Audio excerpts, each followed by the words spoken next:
ঈদের মাত্র কয়েকদিন বাকি আছে, চিন্তা ভাবনা করলাম যদি কি বক্স খুলে একটু চেকিং করি। বক্স চেকিং করতে যাই যে আমার বক্সের একটা টুইটার বাঁচতেছে না। টুইটারটা আজকে হঠাৎ করে কেটে গেছে, হয়তো মনে হচ্ছে বা আগে কেটে গেছে। এখন চিন্তা ভাবনা করলাম যে একটু ঠিক করে রাখি।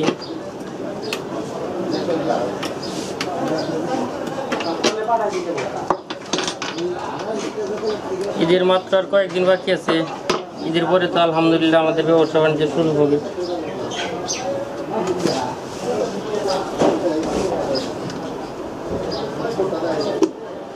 ঠিক আছে,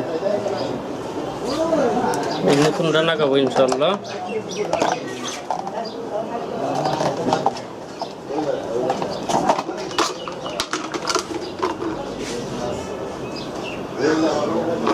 আমরা সাউন্ড সিস্টেম ব্যবসায়ী যারা আছি তারা অবশ্যই সাউন্ড সিস্টেমগুলো ঈদের আগ মুহূর্তে আমরা চেক করে নেব ইনশাল্লাহ সবাই।